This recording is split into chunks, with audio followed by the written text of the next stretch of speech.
I, like many others this weekend, watched the Quiet on Set docuseries, and my entire childhood was essentially shattered. I am devastatingly heartbroken for all of the victims of Brian Peck and Dan Schneider. Everyone in the cast knew it looked like a shot. But what were we gonna say? I didn't take it to the police because I thought they'd think I was a bad mom. It turns out he was pen pals with John Wayne Gacy, but we just laughed it off at the time. I was like, oh my God. Oh my God! Woo! Wow.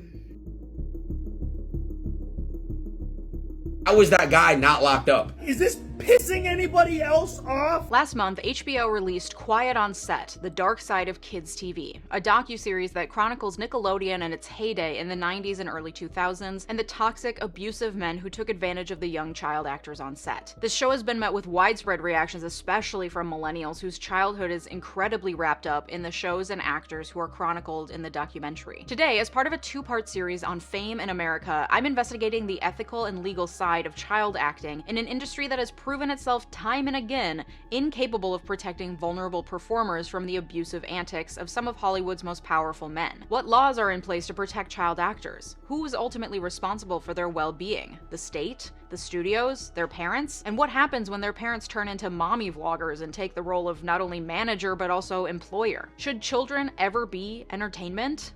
Roll the intro.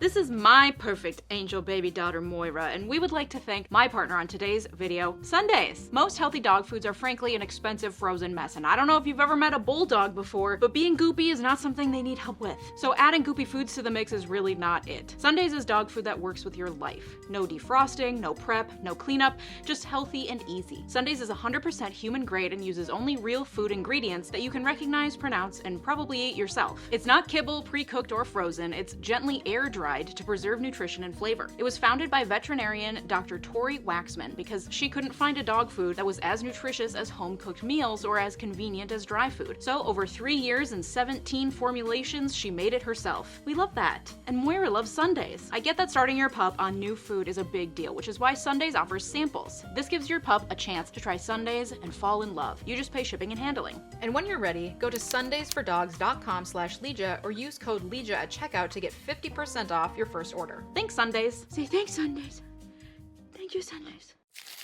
Recent headlines have made it clear that a huge number of children want to be famous. When you ask kids what they want to be when they grow up, the largest percentage will say YouTuber. In a recent survey, 54% of Gen Z expressed interest in becoming an influencer. And this makes sense given the COVID pandemic, which forced us all indoors and online, where many of us gained a major following due to the increased number of eyeballs we could get during the pandemic. I'm saying we because I started this channel in 2020 and arguably benefited from the same phenomenon. As this was happening, TikTok took off, where virality is as easy as a simple 15-second video, and coming by followers is faster and easier than ever before. Becoming an influencer is more within reach for more people than it ever has been. So it makes sense that a generation of people who are coming of age during this time would look to that as a viable career path and would see the shiny lights of fame and fortune as an attractive draw. But it's not just the pandemic that spurred this desire for fame. In 2019, a poll found that 86% of young Americans would be interested in trying out influencing on their social media platforms. And in 2010, before being an influencer was a thing, a poll found that 54% of 16-year-olds wanted to become a celebrity, and of them, 21% would do so through reality TV. Fame has been a dream of many people, adults and children alike, since time immemorial, and has only grown in attractiveness with the advent of modern media, including photography and moving pictures. In the 1700s, child prodigy Mozart and his sister Maria Anna spent much of their childhood on tour, performing for audiences throughout Europe. Child performers were prominent at the outset of the film industry.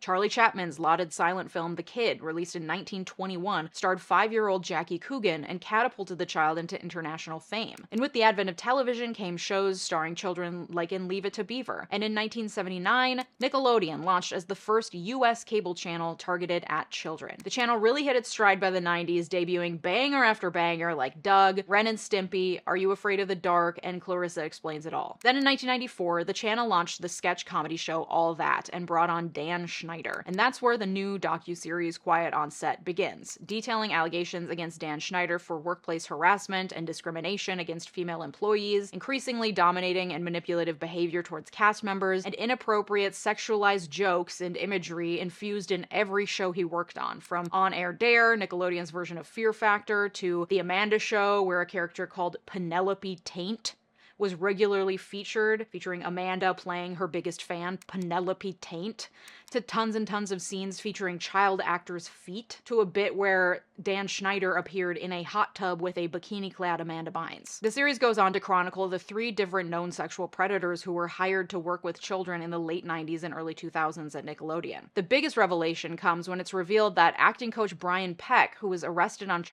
charges and served 16 months in prison back in 2004, repeatedly sexually abused a then 15-year-old Drake Bell after having met him on set for The Amanda Show. And now the internet has been flooded, especially with millennials, who, myself included, were left with the incredibly devastating feeling that comes with discovering that some of your warmest childhood memories were actually incredibly dark and exploitative. Many of us formed parasocial relationships with these kids. We saw them on our TVs every week. We grew up with them. Knowing what was going on behind the scenes adds a very dark cloud over those memories, especially for a generation like millennials who hasn't really felt safe since the 90s and who thinks back to the pre-9/11 world as an incredibly safe, simple time. For me, this series felt incredibly personal. I was a Nickelodeon kid, and I'm 32, so I'm in the prime age group for when Nickelodeon was coming of age and really reaching its stride in the 90s and early 2000s. I grew up watching all that, and the Amanda Bynes Show is a deep core memory. It fundamentally shaped my personality. And I also desperately wanted to be famous when I was a teen. But as I was watching The Amanda Show, I really fell for Drake Bell. So when the Drake and Josh show was announced, as The Amanda Show was wrapping up, I was thrilled. I truly, words can't fully describe the obsession that I had with Drake Bell. It was the type of infatuation that can only come as a teenager, you know? Like, I had pictures of him on my bedroom walls, in my locker at school, and even plastered all over all my binders. Like, 11-year-old me was sitting on Microsoft Paint Googling images of Drake Bell so that I could download them and turn them into a collage to print off on my shitty home printer and put in my binders to carry around at school so that everyone knew that I was in love with this boy. Like, I needed to become famous so that I could meet him because we were meant to be married. Like, that was where I was at as an 11 or 12-year-old. Like, we were to be wed. And not only did my infatuation with The Amanda Show form the basis of my personality, but my infatuation with Drake Bell did as well. He played music and owned a Les Paul, so I got a Les Paul. He loved The Who and the Beatles, so as an 11-year-old, I discovered the Beatles and The Who and other classic rock because of my infatuation with this boy. Bands that to this day I still love listening to. I started buying vinyl records because he listened to vinyl records, because I would read every single interview I could find of him just to memorize every fact I could. Like, I was obsessed with this boy, okay? By 13, 14, I had aged out of Nickelodeon and moved on from that infatuation, and in fact even moved on from my obsession with being famous. Huge cornerstone of my personality was formed watching the Nickelodeon. So to watch this documentary, like, I was close to tears by the end of it. It was so hard to watch and to learn about that, to find out what was happening behind the scenes of these shows that make up the foundation of my childhood and core personality, left me feeling very emotional. And the reality is that a lot of these shows, especially Dan Schneider's later shows that I was too old to really get into, like iCarly, are still on air and still popular. And these inappropriate jokes and sexual references are teaching generations of children to be okay with sexualized humor, often coming from adult men. That's grooming at a national scale, during what is clearly a very formative period in children's lives. And the children on set, who were so excited and desperate for fame, as is the case with millions of children across the country and has been for decades, are incredibly vulnerable to being taken advantage of. The power dynamics in Hollywood are disgusting, and they're especially foul when children are involved. Evidence of this is clear not only in the Quiet on Set docuseries, but also just by a cursory glance at the history of child actors. Jackie Coogan, the 5-year-old star in Charlie Chaplin's The Kid, became a global star and earned upwards of $4 million as a child. His mother and stepfather squandered all of it, leaving him destitute. At 23, he sued his parents and won, but after legal fees, he recovered a total of $126,000 from his original fortune. Around the same time, Shirley Temple was made to star in baby burlesques as a toddler, at one point portraying a sex worker. And if the toddlers misbehaved, they would be shoved in a black box with a block of ice to sit on. In 1941, at the age of 13, Shirley Temple was signed by MGM, and on her first visit to the studio, the producer Arthur Freed exposed himself to her, and she giggled at what she saw because she was a 13-year-old, and he threw her out of his office. By the time she was 17, her golden hair had faded, she chain smoked, and she got married to a 24-year-old she had met 2 years prior when she was 15. The public lost interest in her. As one film historian observed, she had become an unremarkable teenager. At 22, she asked her father, who acted as her manager, how much of her $3.4 million she made as a child actor was left. His answer? $44,000. When Judy Garland turned 13 in 1935, she signed with MGM, whose male executives said she was ugly and fat and made her wear caps on her teeth and rubberized discs on her nose to help reshape it. Oh, and they also pumped her full of amphetamines to help her lose weight. She would then have to take barbiturates to fall asleep after a long day of taking speed, leading to a lifelong pill dependency that started when she was 15. At 17, to prep for her role in The Wizard of Oz, Garland was given a diet of chicken soup, black coffee, cigarettes, and diet pills. At the age of 47, she died penniless of a barbiturate overdose. 80s child actor Corey Feldman began his acting career at the age of 3. As he hit puberty, his mother put him on diet pills to keep him from gaining weight. His big break came in the mid-80s with a series of incredibly successful films, including Gremlins, The Goonies, and Stand By Me. During that time, he also experienced sexual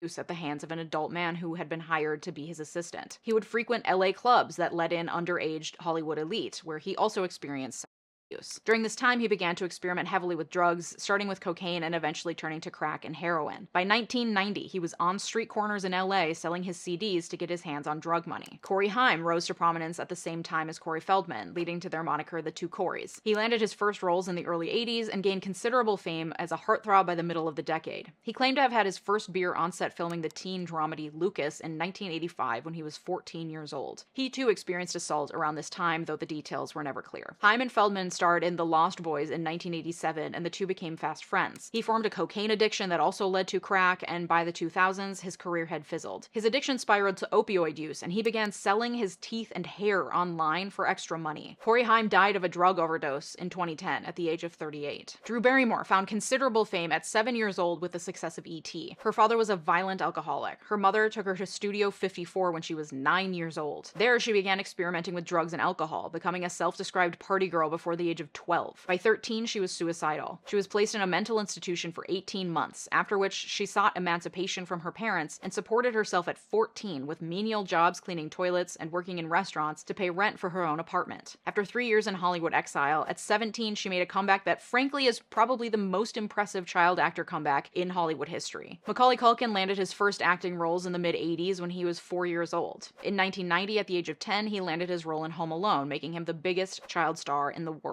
In the midst of this fame, Culkin became close friends with Michael Jackson, whose relationships with young boys have been known for decades at this point. While Culkin says that Jackson never touched him, he did admit to sharing a bed with Jackson at least 10 times and staying overnight at Jackson's mansion. At the same time, Culkin's father was said to be an abusive tyrant who was prone to threaten and humiliate his 7 children. Soon, a lengthy custody battle ensued in which Culkin's parents spent a large amount of the fortune he had earned as a child actor on court fees. In 1995, at the age of 15, Culkin took his parents to court and won emancipation and control over his $17 million fortune. And that's all before the events depicted in Quiet on Set at Nickelodeon unfolded. More recent examples from the last few decades include Britney Spears' public meltdown and subsequent conservatorship, Lindsay Lohan's battles with eating disorders, substance abuse, and more, and Amanda Bynes' dramatic fall from grace after being one of the most famous actors in Hollywood in the early 2000s. She starred in banger after banger, including Big Fat Liar, What a Girl Wants, and She's the Man, before experiencing substance abuse issues and exhibiting bizarre behavior like starting a small fire in the driveway of a stranger in Thousand Oaks, ultimately culminating in mental health hospitalization and a conservatorship under her parents' control. She's lately been posting on TikTok, looking frankly barely recognizable, and discussing her nails, her hair extensions, and her hopes of getting her nail tech license, which truly, like, if that's the dream, girl, go get him. And so we have decades and decades of proof and the fallen stars of tons and tons of child celebrities to show that being a child star can lead to very, very dark places. And while it can almost sound comical that a teenage Judy Garland was given a diet of chicken soup, cigarettes, and speed, like, they were crazy in the 30s, it's truly not that far off from the abuses experienced by child stars in the 80s and 90s who were assaulted, exploited, and forced into incredibly uncomfortable situations in the name of fame.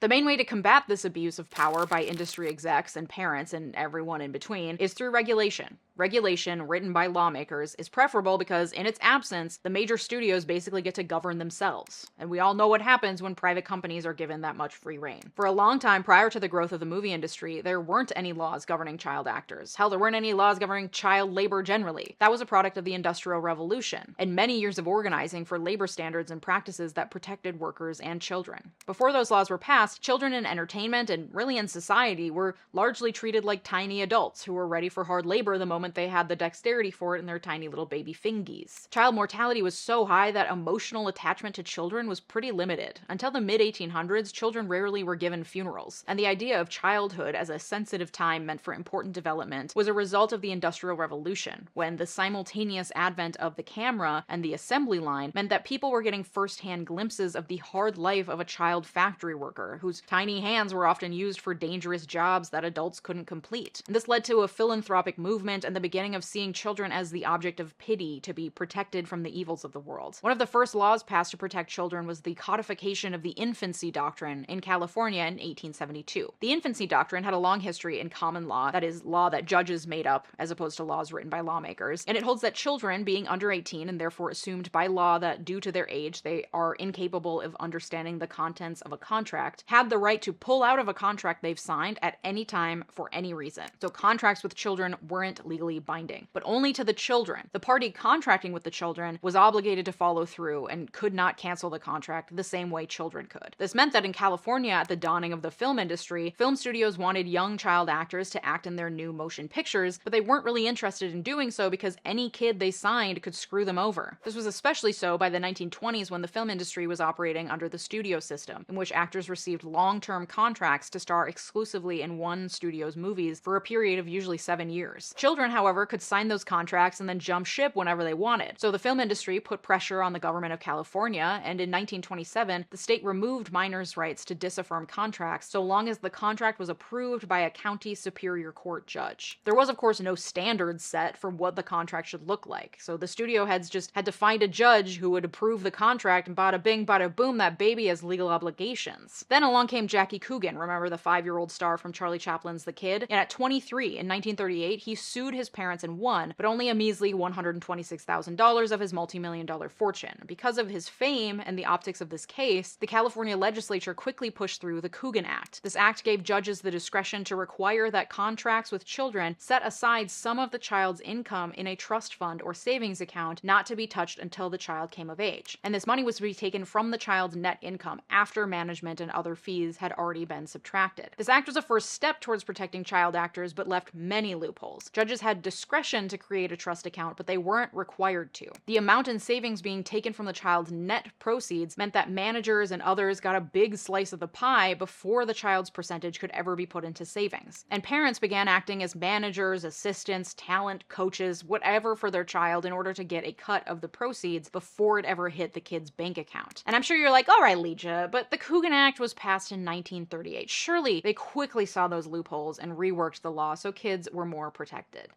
Nope, the Coogan Act remained unchanged for 62 years until 2000, the year of our Lord, 2000. Those kids you saw being exploited and quiet on set, yeah, they were protected by a weak-ass 60-year-old law. All your favorite child stars of the 80s and 90s had the same level of protection as when Judy Garland was being force-fed cigarettes and diet pills on the set of The Wizard of Oz. In the year 2000, the law was amended so that now it's required that a minimum of 15% of the child's earnings be placed in a trust fund. This is no longer the discretion of the judge, it's required. Additionally, that 15% must come out of the child's gross income, not their net income. So 15% gets set away before any managers or other succubus adults trying to siphon money from a child can get their grubby little hands on it. And the income earned is seen as the property of the child, not of the child's parent or guardian. So greater protections are now being given to a child actor's financial security, but what about labor laws?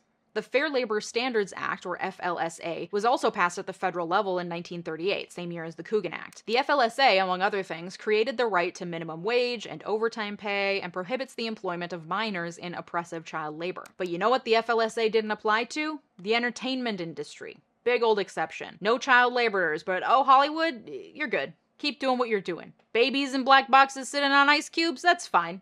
Nothing to see here, and it still doesn't apply to the entertainment industry. So child actors are left to state law to protect them. California, being the central hub for the entertainment industry, has laws to set labor standards for child actors, but 17 states still have no laws protecting child actors. So if a child actor is shooting a film in Arizona, for example, there's no law to protect them other than Arizona's standard adult labor protection laws. Where there are child actor labor laws, like in California, for example, there are some strict guidelines that studios must abide by. In California, children can only work a certain number of hours depending on their age. So babies can be on set for 2 hours a day but can only film for 20 minutes a day. Children 6 to 8 years old can be on set for 8 hours a day but can only work for 4 hours when school is in session and 6 hours when school is not in session. Child actors are required to get a permit in order to work. On-set educators are required, and 3 hours must be set aside every working day for schooling. The on-set teacher also acts as an additional guardian for the child, keeping an eye on their safety and acting as a mandatory reporter. Child actors get regular breaks and meals, 10-minute breaks for every 4 hours, and a meal period must occur within 6 hours of the minor arriving at work. And if the child is 15 or under, a parent or guardian must be on set and within sight and sound of the child at all times. But even with those protections in place, as we saw in the Quiet on Set documentary, abuses still happen. Parents were silenced or shunned if they put up too much of a fuss, and groomers with power and powerful connections are good at isolating children despite their parents' best efforts. According to the docuseries, Drake Bell's dad sounded alarm bells immediately because of the behavior of the man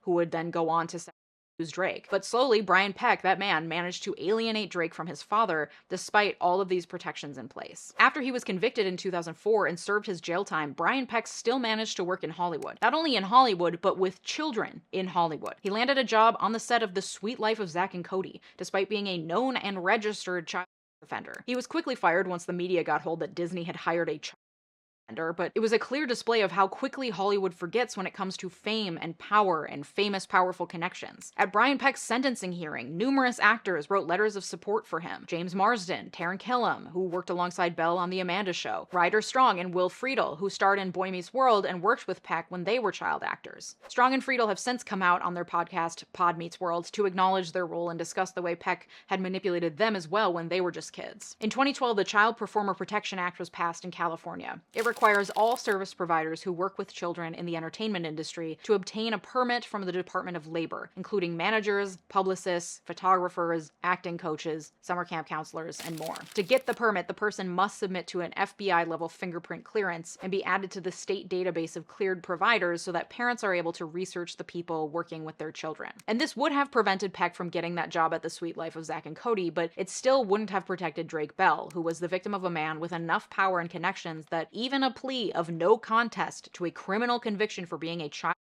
offender didn't dissuade his supporters from writing him letters of support and showing up at sentencing on his behalf. And that's the insidious nature of fame. Something in human nature fully turns our basic mental functioning off when faced with fame and influence. One time in 2011, I was at a Keystone XL pipeline protest at the White House, talking to my friend who was an organizer for Occupy Wall Street, and up walks Mark Ruffalo, who says, "Hey man," and my friend says, "Hey Mark," and they hug, and I stand there like a fish out of water. Hub hub bub bub bub bub bub.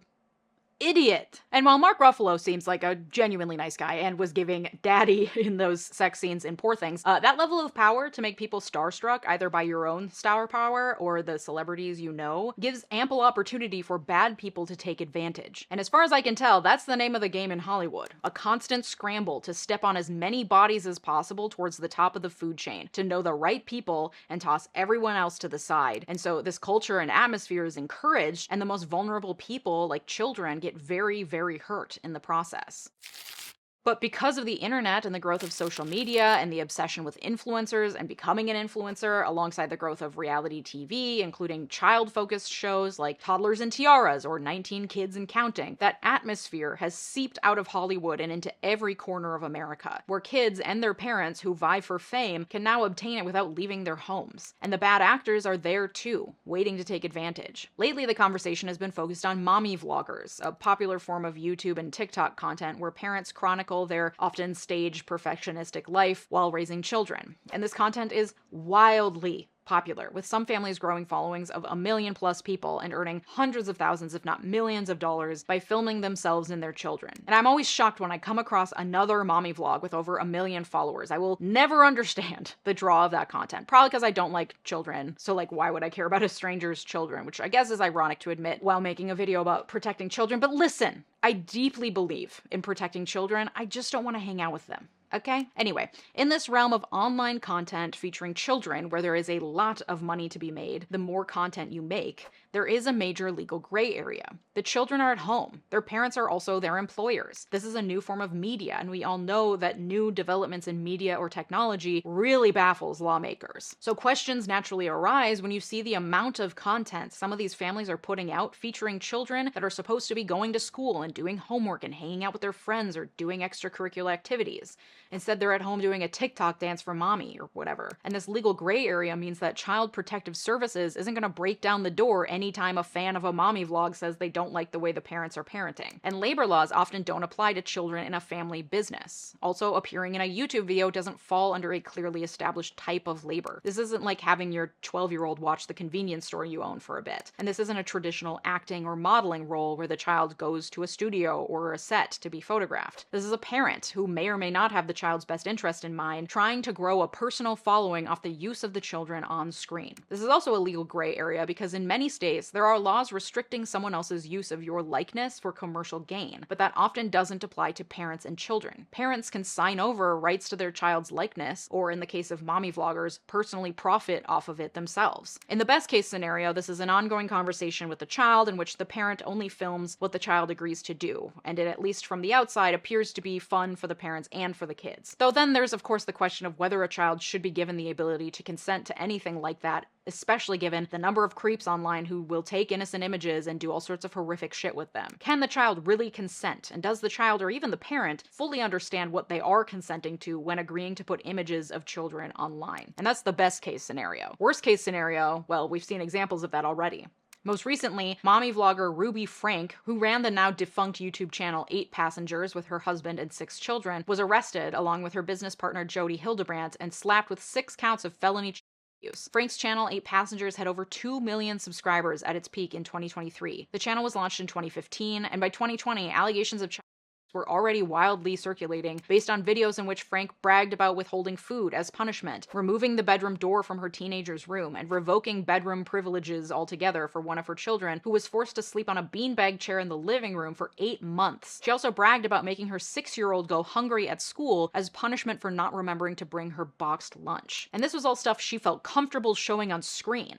The backlash was so severe that Frank deleted the channel in 2023. She then started working with Jodi Hildebrandt, a self-styled life coach, and appearing on Hildebrandt's YouTube channel, advertising parenting classes, creating content on an Instagram account called Moms of Truth, which advocated that parents shouldn't love their children unconditionally, and children do not deserve privacy. Then, towards the end of 2023, one of Frank's children, 12 years old and emaciated with duct tape wounds around his ankles and wrists, escaped through a window of Hildebrandt's home and went to the neighbors to ask for food and water. When the police arrived at Hildebrandt's home, they found Frank's 10-year-old daughter inside in a similar state. Both Frank and Hildebrandt were arrested for child abuse and eventually sentenced to up to 60 years in prison each. Similar charges of child abuse were brought in 2019 against a mom in Arizona who forced her 7 adoptive children to perform in YouTube videos that garnered over 1 million views each. She was accused of withholding food, water, and bathroom access if her children failed to perform, physically abusing them, and pulling them out of school to film YouTube videos. And these are just the ones who were caught. Allegations of child were reported to CPS against Ruby Frank for years by her adult children and their neighbors before the arrest was finally made in 2023. Especially when the family is white and living in a relatively affluent area, the likelihood of CPS getting involved is relatively low. The things that happen in private can be easy to cover up, and there are defenses to child endangerment claims, like that you were acting within your legal rights to discipline your child, or the child was not placed in danger intentionally. And overworking a child by making them appear in YouTube videos day in and day out doesn't leave obvious signs of abuse, even if it is incredibly exhausting or traumatic. There's a reason why child labor laws exist, and lawmakers are slowly starting to take notice.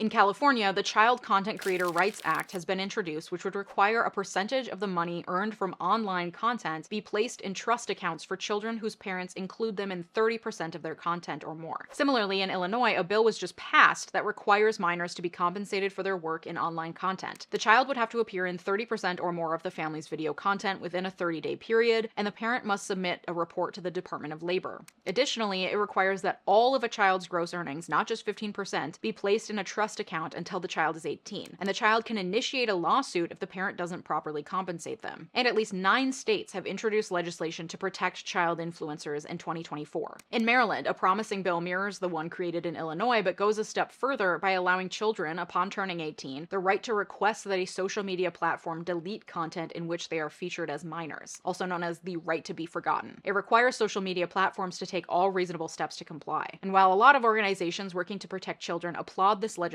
some have pointed out that with the internet, nothing is truly forgotten, and it's incredibly difficult to really permanently delete content from the internet where it could have been copied and shared in any number of places. So, should children ever be used as entertainment? Clearly there's a market for it. A lot of advertisers are selling children's things, and there's a lot of money to be made. So there likely will always be parents willing to make money off their children. There's also the always pervasive draw of fame and fortune, which will entice children who want to become famous. And while I do think children should have autonomy and the ability to choose things for themselves, I'm not convinced they have the capacity to fully understand what they're agreeing to when they appear in film, television, or even on social media. When asked whether children should be allowed to perform, Corey Feldman, who barely survived child stardom himself, has said, "My only advice, honestly, is to get these kids out of Hollywood and let them lead normal lives."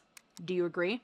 Thank you to my Patreon community and my YouTube members for supporting the research and work that goes into these videos. Consider checking out my Patreon community or clicking the big join button below to become a member here on YouTube. You'll be supporting my work and getting access to special extra content. You can also get early access to next week's video, exclusive live streams, exclusive access to my brand new book club, and so much more. The extra content is the same whether you join as a YouTube member or on Patreon. Your support helps to keep these videos free for everyone and further our mission towards legal and political education for all. Shout out to my newest supporters as well as supporters in my royal tiers, and a very special shout out to my multi-platinum supporters Joshua Cole, Thomas Johnson, Sophia Sams, Anthony Giles, and Brett Piontek. Your generosity makes this channel what it is, so thank you. If you like this video, you might also like my video all about why conservatives are so obsessed with trans kids. Thanks so much for watching, have a good day, bye-bye!